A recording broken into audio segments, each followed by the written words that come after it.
अर्थ की परिभाषा की गई। सुखप्रद सामग्री का नाम अर्थ है और अंत में सुखरूप परमात्मा का नाम अर्थ है।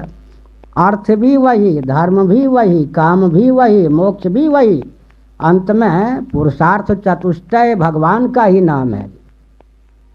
अर्थ कौन होगा? जिसके बिना सब अनर्थ हों उसी को तो अर्थ कहेंगे। हाँ, अरे मतलब की बात कहो, अर्थ की बात कहो, सार कहो, यही तो अर्थ का अर्थ होता है, सार। तो जिसके बिना सब अर्थ अनर्थ सिद्ध हो जाएं वही तो अर्थ सिद्ध होगा।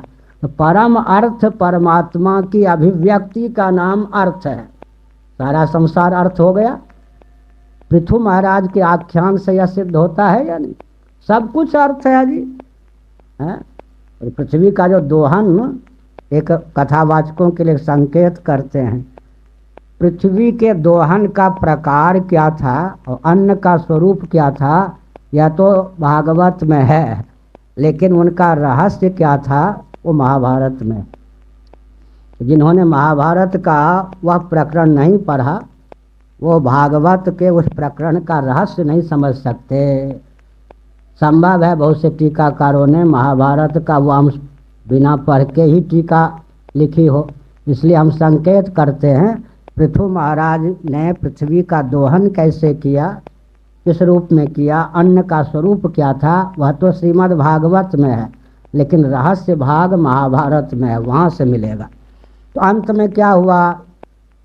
सुखप्रद सामग्री का नाम अर्थ है और अंत में सुख स्वरूप परमात्मा का नाम अर्थ है। वेदांत परिभाषा में है प्रमा का अर्थ परमात्मा भी तो है ना। यथार्थ ज्ञान और ज्ञान स्वरूप आत्मा, प्रमा के दोनों अर्थ हैं। इसी प्रकार अर्थ के दो अर्थ होंगे। परम अर्थ परमात्मा का नाम ही अर्थ है, बाकी सब क्या है? उनकी अभिव्यक्ति है, शेष है, परमात्मा शेषी हैं। और उन परमात्मा की प्राप्ति में, अभिव्यक्ति में इन सब सामग्रियों का विनियोग नहीं हो सका, तो ये सब सामग्री अर्थ के नाम पर अनर्थ ही हैं।